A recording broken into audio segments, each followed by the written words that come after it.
낮은 자세로 바라보며 집중 타격합니다. 뉴스 로우킥.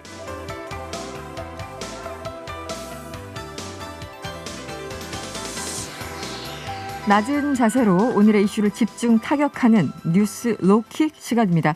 박연미 평론가 그리고 박지은 변호사와 함께합니다. 어서 오세요. 안녕하세요. 네, 지금 TBS 유튜브 채널에서요. 보이는 라디오로 함께하실 수 있고요. 여러분의 의견도 항상 기다리고 있습니다. 짧은 문자 50원, 긴 문자 100원이 드는 샵 0951번으로 많이 보내주세요.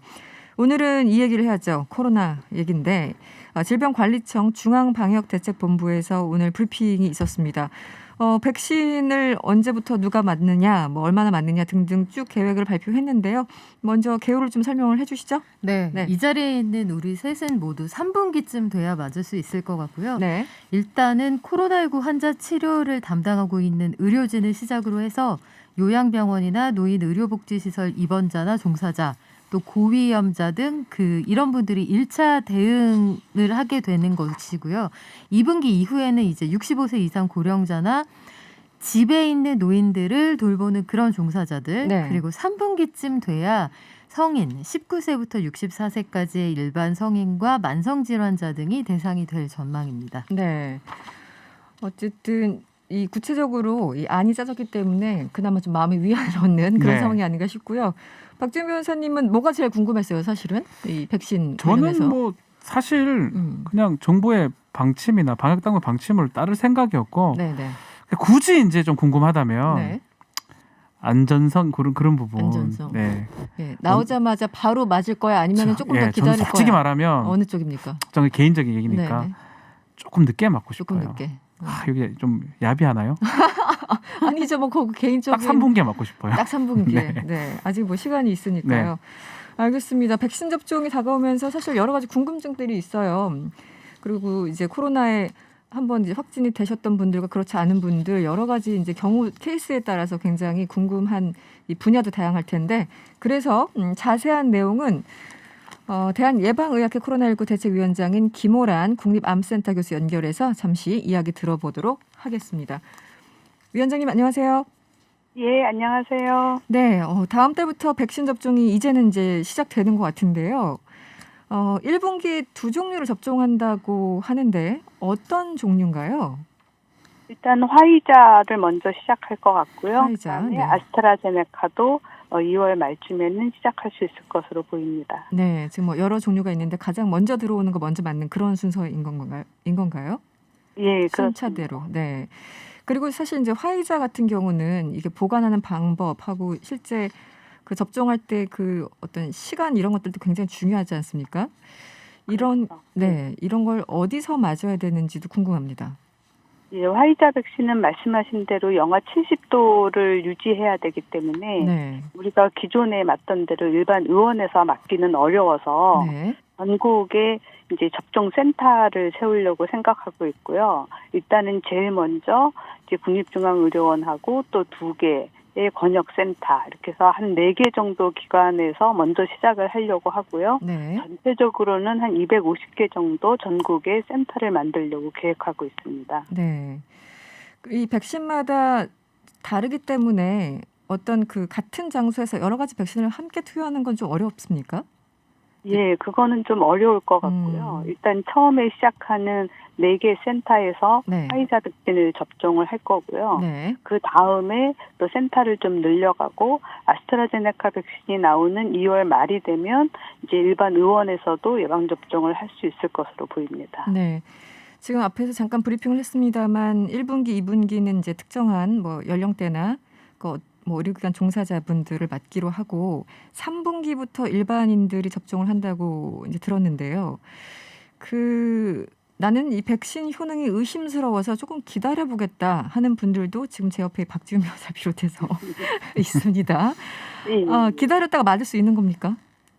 예, 3분기까지는 순서대로 맞고요. 네. 마지막 4분기에는 앞에 본인 순서였는데 안 맞았던 사람들이 다시 맞을 수 있는 기회가 있습니다. 네, 이 순차적이라는 것도 사실 이제 인구수가 상당히 되니까 그 3분기부터 모든 사람이 다 맞을 수는 없는 거고 이게 약간 선착순 개념인가요?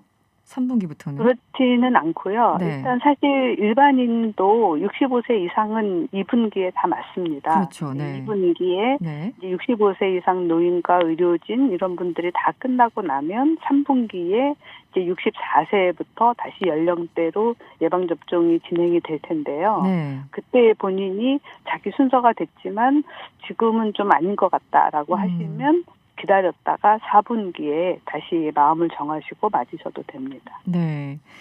이게 이 백신에 따라서 어떤 것들은 한 번 접종을 하고 2차 접종이 한 3, 4주 내에 반드시 있어야 되는 그런 백신들도 있지 않습니까? 그러면은 2차 접종은 어떻게 되는 거죠?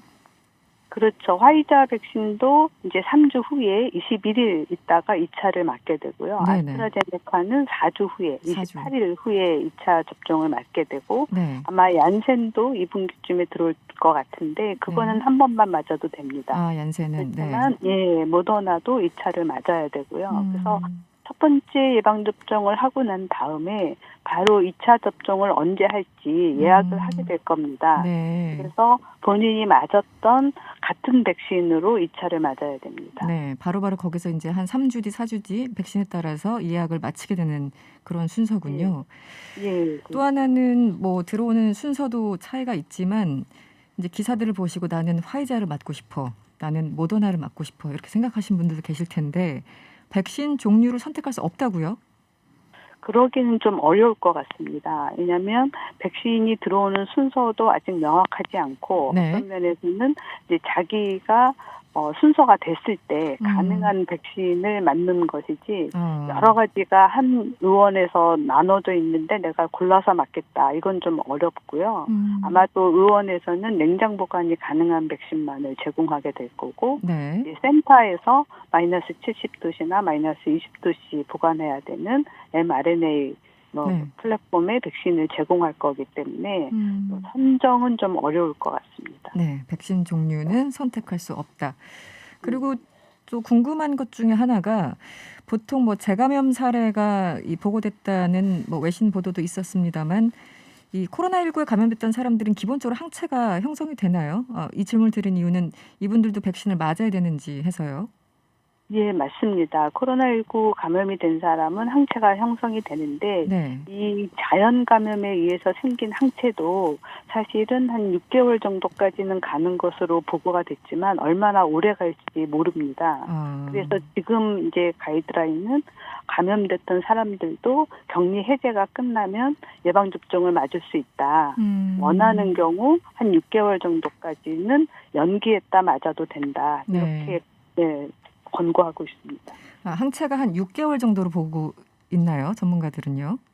아직까지는 그렇습니다. 그러면 이분들은 항체가 있는 상황에서 백신을 맞으면은 그건 괜찮은 건가요? 6개월 안쪽으로 맞으면? 그거는 뭐 큰 문제가 없다고 생각하고 있고요. 일부러 감염 여부나 항체 여부를 확인해 볼 필요는 없습니다. 만약에 증상이 있다면 바로 검사를 해야 되지만 백신 접종을 위해서 일부러 검사할 필요는 없다 이렇게 얘기하고 있고요. 만약에 본인이 코로나19에 감염돼서 치료를 위해서 항체 치료를 받았다. 그런 경우에는 한 3개월 정도 있다가 예방접종하는 것을 권고하고 있습니다. 네. 그리고 사실 이제 가장 걱정스러운 거는 부작용 사례지 않습니까? 그렇죠. 주로 어떤 부작용, 뭐 중증 알레르기 얘기는 들었습니다만 주로 어떤 부작용을 예상할 수 있을까요? 보통 아주 가벼운 부작용으로는 뭐 두통이나 근육통이나 많이 피곤하다든지 약간의 발열 이런 게 나올 수가 있는데요. 그런 정도의 부작용은 보통 우리가 흔히 쓰는 진통제 같은 걸 사용하면 좀 경감이 될 수 있고요. 걱정스러운 거는 이제 심각한 알레르기나 아나필락시스 같은 쇼기인데 그런 거를 보기 위해서 예방접종하고 최소한 15분, 한 30분 정도는 그 현장에서 대기하도록 하고 있고요. 그 현장에는 의료진도 있고 또 만약의 경우를 대비해 위해서 이제 119 앰뷸런스도 대기를 하고 있습니다. 네. 그래서 혹시라도 심한 알레르기 반응이 일어나면 에피네프린 같은 약물 치료를 하려고 준비하고 있고요. 집에 돌아가신 후에도 네. 한 2, 3일 정도는 무리하지 마시고 네. 증상을 살펴보는 것이 필요합니다. 네. 이 중증 알레르기 반응인 이 아나필락시스 오늘 정은경 청장도 여기에 대해서 좀 걱정을 하는 그런 그 워딩들이 있었는데요. 그 교수님 이 아나필락시스라는 이 반응은 특정 연령대 뭐 혹은 성별 뭐 이런 차이가 있습니까? 아니면은 누구나 다 그 이런 반응을 보일 수 있는 건가요? 아직까지 특정 연령대는 잘 이야기가 나오고 있지 않은데 미국에서 나왔던 케이스를 보면 네. 여성에서 훨씬 많았습니다. 여성이요. 예, 그리고 혹시라도 본인이 PEG라는 물질, 보통 이제 화장품이라든지 이런 데 들어있는데 거기에 알레르기가 있었던 적이, 과거력이 있었던 사람은 네. 예방접종을 하지 말라고 권고하고 있습니다. 네. 왜냐하면 네. 화이자나 모더나 백신 안에 그 물질이 있어서 그것 때문에 알러지가 일어날 수 있다 이렇게 알려져 있거든요. 네. 알겠습니다. 오늘 말씀은 여기까지 듣겠습니다. 고맙습니다. 예, 감사합니다. 네, 지금까지 김호란 대책위원장이었습니다. 어떻게 들으셨어요? 궁금증이 다 해결됐습니까? 네, 뭐 일단 전체적으로 계획은 사실 그 브리핑하기 전부터 어느 정도 가닥이 잡혀 있는 상황이었기 때문에 네. 이제 많이들 안심하실 것 같은데 이제는 안전성 문제에 대한 관심들이 높아서 해외 사례에 대한 적극적인 설명 이런 것들이 좀 필요한 시점 같습니다. 그 2월부터 어쨌든 백신을 맞기 시작하고 3월부터는 학사 일정, 학교에 이제 아이들을 보낼 수 있나 네. 이런 학사 일정을 시작한다고 하는데 두 분도 다 이제 학부모시잖아요. 그렇죠. 가장 걱정되는 게 어떤 걸까요? 저희 아이들은 조금 커요. 중학생, 뭐 고등학생인데 네네. 초등학생 같은 경우는 조금 좀 두렵지 않을까 좀 학부모들이. 걱정된다, 더. 근데 또 한편으로는 또 저항 좀 어린 아이들 같은 경우는 전파력이나 뭐 이런 것들이 발병률 같은 게 낮다라는 네. 또 보고가 있는 걸 봤을 때는 네. 일단은 뭐 전 또 똑같은 얘기죠. 방역 당국의 어떤 지침을 좀 신뢰하고. 아 이런 모범생. 아니 근데 그게 가장 중요해요. 왜냐면 우리가 모르니까요. 청장님 네. 말 따르면 네, 된다. 저는 진짜 네. 방역 당국 청장님 말씀대로 네. 하는 게 맞다 생각이 듭니다. 그렇군요. 네. 네. 저기 박연미 기자도 이제 아이를 네, 저도 저희- 가끔 복도에서 보는 그 아이를 제가 지금 코로나19 창궐 이후로 지금 1년 동안 애하고 같이 출퇴근을 하거든요. 네. 그래서 별명이 제가 방송국의 레옹이에요. 마틸다 대신 우리 아들 손을 잡고 다니는데 네. 솔직히 말씀드리면은 저는 집이 학교보다 반드시 안전할 거라는 근거가 없다고 봐요. 그렇군요. 제가 네. 애를 꼭 학교에 보내고 싶어서 그러는 건 아니고요. 네. 저희 아들이 이제 4학년 올라가는데 네. 실제로 보면은 학교에서 방역이 굉장히 철저히 이루어집니다. 물도 어떻게 마시냐면 자, 물 마시는 시간이야. 다 같이 물 마시고 마스크 쓰기 5초 만에 이제 그 모든 일을 해결해야 하고 말도 할 수 없고 화장실 가는 시간도 다 정해져 있어요. 네네. 그러니까 말소리가 안 들리는 거예요. 학교 안에서. 참 딱하기는 한데 네. 애기들은 방역 수칙을 오히려 훨씬 잘 지키거든요. 그래서 사실은 학교에 못 가서 느끼는 고립감이나 우울이나 아이들이 느끼는 이 정서적인 발달 지연 네네. 제가 너무 변명하는 것 같은데 아닙니다. 여하튼 저는 네. 그 학교 학사 일정을 정상적으로 진행하는 데 쌍수 들어 환영입니다. 그렇군요. 알겠습니다. 이 전문가들도 사실 이제 발달 그 나이에 따라서 그게 굉장히 좀 다르잖아요. 네. 저학년일수록 학교를 더 보내는 게 굉장히 중요하다 이런 얘기를 많이 하시죠. 여러 가지 당국의 고민이 있어 보입니다. 4814번님 문자 주셨네요. 백신 1호 결정되면 취재 열기 또 엄청나겠어요. 뭐 이런 문자도 함께 주셨습니다. 다음 이슈를 볼까요? 오늘 최강욱 열린민주당 대표 유죄 선고가 났습니다. 조국 전 장관의 아들에게 허위 인턴 증명서를 발급해준 혐의 이것을 유죄로 판단을 한 거죠. 박지은 변호사 어떤 이유로 유죄 판결 내렸나요? 약간 이 범죄를 좀 설명해 드리겠습니다. 네. 이 사인이 자신의 문서를 자신의 명의의 문서를 마음대로 적는다 해서 처벌할 수는 없어요. 네. 허위 산문서 작성죄라는 범죄는 없습니다. 근데 이제 여기 문제가 되는 게 뭐냐면 허위 인턴 활동 작성서를 만들었다라는 건데 이거를 제출하겠다라는 겁니다. 대학원 입학 시험에. 네. 그게 그 대학원의 정상적인 업무를 방해했다. 그래서 업무 방해 혐의로 기소가 됐고요. 업무 방해. 이제 그 어떤 이제 최강욱 대표가 네. 법무법인을 운영하고 있는데 네. 법무법인에서 조국 장관의 그 아들이 인턴을 좀 정확하게 하지 않았는데 그것을 좀 허위로 작성했다는 게 업무 방해로 인정이 돼서 지금 징역 8개월에 집행유예 2년이 선고가 됐습니다. 업무 방해. 네. 한 가지 혐의. 징역 8개월에 집행유예 2년. 이게 당선 무효형이죠. 그렇죠. 일단은. 선거 관련된 뭐 공직선거법, 정치자금법 등등은 벌금 100만 원 이상 받으면 당선이 무효가 되거나 선거권 상실되는데 네. 일반 범죄 같은 경우는요. 이런 업무방해죄는 집행유예, 금고 이상의 형입니다. 그래서 집행유예도 금고 이상의 실형으로 봐가지고 네. 만약에 이렇게 확정이 되면 당선 무효가 됩니다. 네. 일단 1심이니까. 네. 최강욱 의원이 판결 이후에 어떤 얘기를 했는지 잠시 들어보시죠. 재판부의 인식과 판단에 매우 유감스럽습니다. 과연 이 검찰의 폭주를 견제할 기관으로서 우리 법원이 어떤 인식과 위상을 갖고 있는가에 대해서 참 생각하게 합니다. 저는 진실을 밝힘으로써 검찰의 공소권 남용을 견제하고 또 그 역할을 법원에 가진 권한으로 충분히 하실 수 있다고 봤지만 1심 재판에서는 허사였던 것 같습니다. 즉시 항소해서 진실을 밝히기 위해서 노력하고 재판부도 인정한 것처럼 주말과 휴일에 나와서 일을 한 것, 또 체험 활동을 한 것, 이것이 취직을 준비하는 인턴을 전제로 한 확인서에 해당하지 않기 때문에 허위라고 볼 수밖에 없는 것인지, 그것이 상식에 부합하는 것인지 상급심의 현명한 판단을 구하겠습니다. 갈 길이 멀다 뭐 이런 네. 표현을 썼는데 최강욱 대표가 오늘 SNS에 이번 판결에 대해서 이렇게 얘기를 했습니다. 검사는 인턴이든 체험 활동이든 아예 한 적이 없는데도 그렇죠. 확인서를 적어주어서 입시 업무를 방해했다고 주장을 하는데 네. 판사는 사무실에서의 활동 사실을 인정하고도 유죄로 판단했다. 이 부분은 납득할 수 없다라는 취지잖아요. 중요한 부분 네. 중에 하나로 보입니다. 네. 검사는 무에서 유를 창조했다라고 기소가 됐습니다. 네. 전혀 한 바가 없는데 그 인턴 활동서 확인서를 완전 허위로 거짓으로 네. 작성하고 그것이 대학에 제출됐다라는 취지인데 법원 판결이 조금 다릅니다. 네. 하긴 했다. 근데 그게 좀 과장되거나 거짓되게 써있다는 겁니다. 네. 시간이 안 맞다든지 네. 아니면 시간이 부풀려졌다든지. 그래서 사실은 이게 핵심 부분 같은데 약간 좀 문제가 될 여지는 있어요. 사실 이렇게 기소된 사건은 제가 거의 처음 보거든요. 이런 걸로 뭐 특수부가 기소하지 뭐 않죠, 기소하지 통상은. 않죠. 네. 그래서 이제 뭐 도덕하고 이제 법의 경계선상인데 우리 이제 사회에 보면 어떤 뭐 증명서라든지 아주 공적인 증명서 말고 특히 이렇게 활동서 이런 거 같은 거를 인턴 좀 활동이나 등등. 조금 네. 과장하게 적어주는 경우가 있습니다. 예를 들어 뭐 한 40분 했는데 그렇죠. 1시간 했다 이런 식의. 정말 정확하게 하면 12분, 네. 25초 하고 갔다 하더라도 이 사람 2시간 하고 갔다고 이렇게 적어주는데 네. 정말 엄밀하게 따지면 그런 것도 이제 만약 제출이 된다면 업무방해죄가 좀 성립할 수 있다라는 겁니다.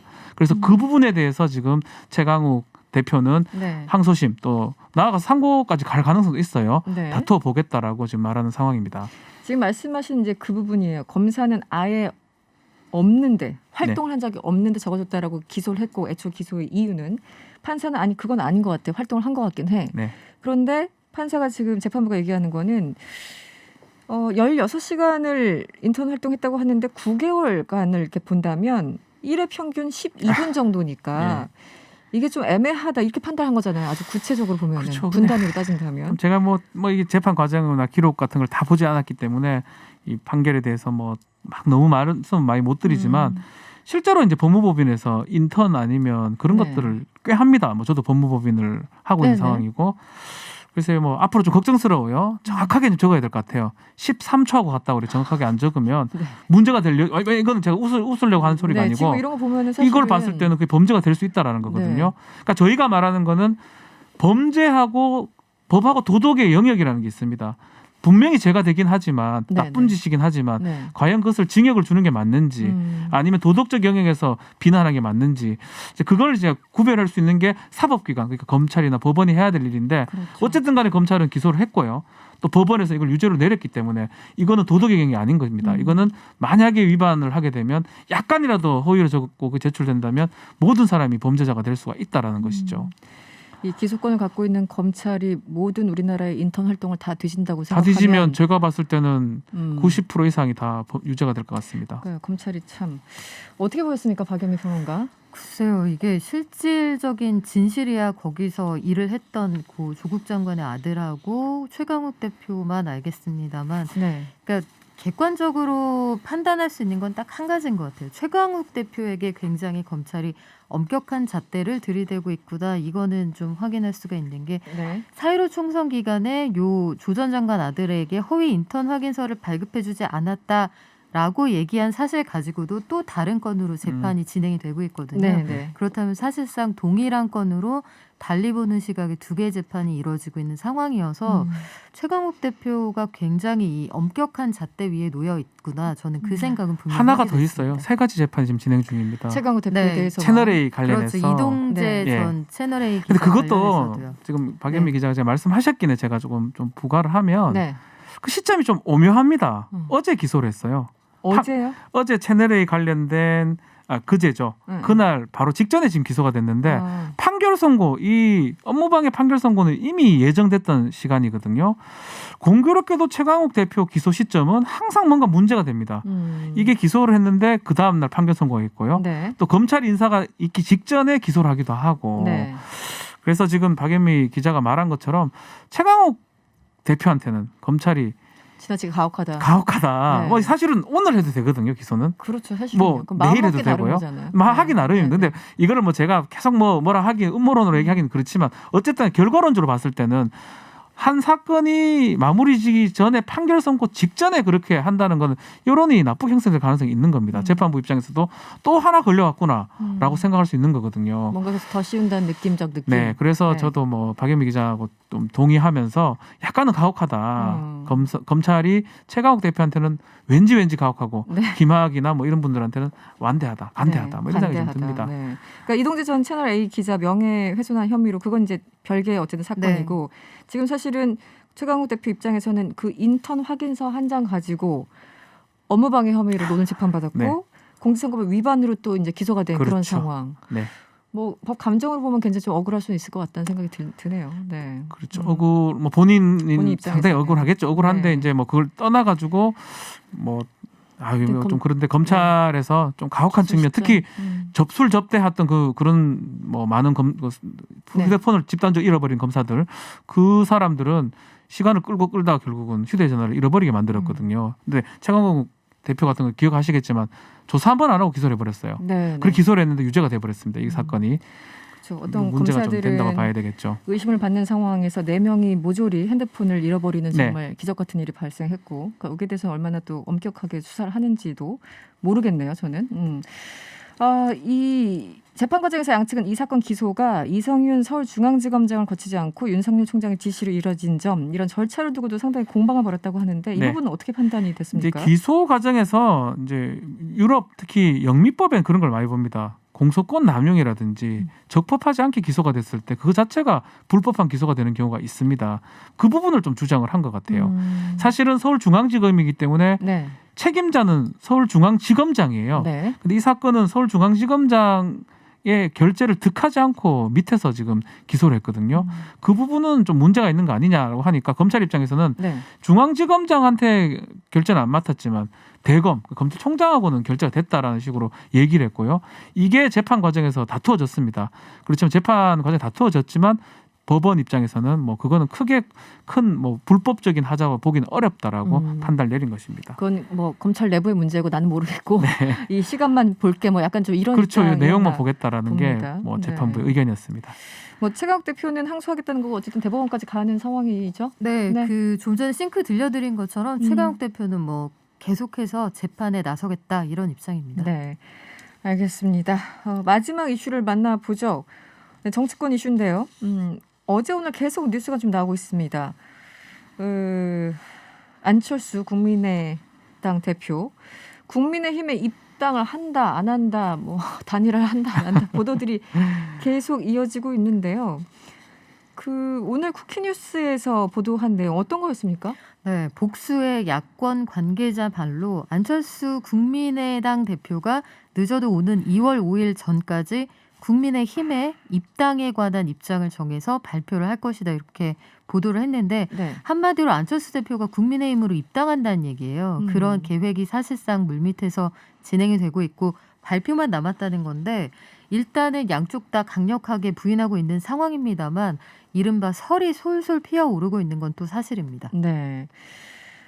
국민당이 뭐 해당 보도 이후에 즉각 공지까지 통해서 오보다 이런 입장을 냈죠. 네. 네, 오보라고 했습니다. 근데 이걸 바라는 사람들이 그래도 있나 봐요. 그러니까 누군가가 계속 그러니까 이제 서로 의심하는 연기가 거예요. 난다는 거는 네.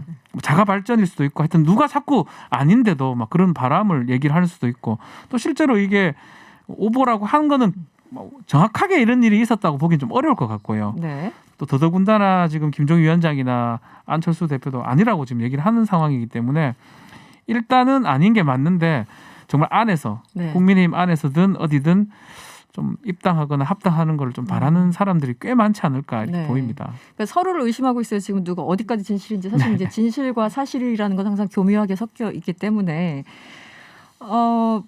국민의힘에서 이걸 원하기 때문에 자꾸 이런 본인들은 극구 부인해서 계속 이런 거를 퍼뜨리는 거 아니냐라고 의심하고 있고 또 반대쪽에서는 이제 국민의힘 쪽에서는 혹시 저기 자작극 아니야? 네. 약간 뭐 안철수 띄우기 아니야? 이러면서 그렇죠. 서로 의심하는 그런 얘기도 나오고 글쎄요, 있어요. 뭐 네. 제가 보기에는 쌍방인 것 같은데 그렇습니까? 일단 안철수 대표 입장에서는 그러니까 안철수 대표가 현재까지 던지고 있는 정치적인 어떤 전략, 수 이런 것들을 보면 다소 무리한 측면이 있어요. 본인은 몸만 가고 국민의힘이라는 제1야당의 조직은 내가 다 이용하겠다.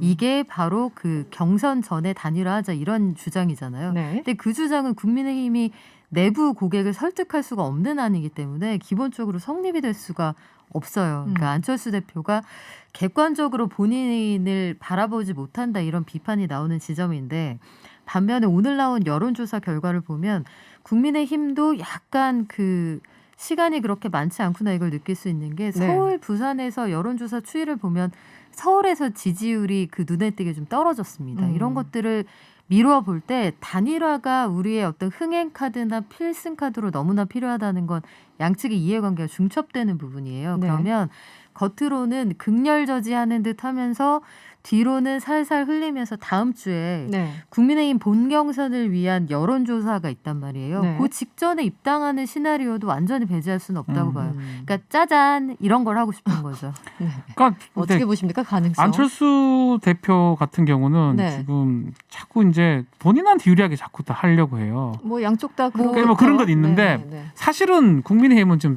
주자들 꽤 많습니다. 그 여러 명하고 붙으면 무조건 안철수가 되는 상황이지요.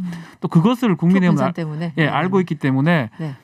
이제 1대1로 나중에 하자라는 그 얘기를 네. 계속 하는 거고 결국은 안철수 대표가 사실은 힘이 조금 뭐 당세라든지 네네. 약하기 때문에 결국은 국민의힘이 원하는 대로 저는 하지 하지 않을까 않을까. 생각이 듭니다. 어제 뭐 김종인 비대위원장의 어떤 그 말의 톤이나 이런 것들을 들어보면은 절대 뭐 양보할 것 네, 같지 않은 일주일이면 단일화 하여 뭐 상관없어요. 뭐 이런 식으로 나오거든요. 근데 뭐 엄청난 정치권에서 항상 네. 통용되는 게 시대의 부름, 뭐 야권 단일화를 원하는 국민의 열망, 뭐 이런 네. 식으로 그렇죠. 포장을 하면 제가 보기에는 얼마든지 가능할 거라고 보고요. 네. 야권에서 2명의 그 이름을 알 수 있는 후보가 나올 경우에 우리가 불리하다 이런 여론전이 형성이 되어버리면 아마 단일화에 대한 어떤 정당성도 충분히 그 설파할 수 있는 환경은 조성된다고 봅니다. 네. 사실 무근이다라고 주장하는 오늘 두 개의 뉴스가 있었는데 지금 하나 이제 안철수 대표의 어떤 입당 문제였고 또 하나 사실 무근 관련한 기사는 담배값 인상이었어요. 갑자기. 정부에서 국민 건강 증진을 위해서 담배값과 술값 인상을 추진하고 있다는 얘기가 나왔고 바로 지금 정총리는 아니야 네. 라고 얘기를 한 상황인데 어떤 내용이었습니까? 일단 어제 보건복지부가 브리핑한 내용인데 네. 흡연율을 떨어뜨리기 위해서 앞으로 10년 동안 담배 한 갑의 가격을 경제협력개발기구 OECD 수준으로 올리겠다. 이게 평균 7달러 정도 되니까 우리 돈 한 8,000원 돈 되거든요. 네네. 지금 한국의 담배 가격이 4,500원 정도 되니까 거의 배를 올리겠다는 얘기예요. 해서 그러네요. 국민건강증진기금 부담금의 수입 규모도 늘어날 거다. 즉 전체적으로 보면 담배 가격의 대부분은 휘발유처럼 다 세금이잖아요. 네네. 그러니까 이게 애둘러 증세를 하려는 꼼수다 이런 비판이 일고 보니 네. 정세균 총리가 총리실과 전혀 얘기된 바가 없다라고 네네. 얘기를 하는 거예요.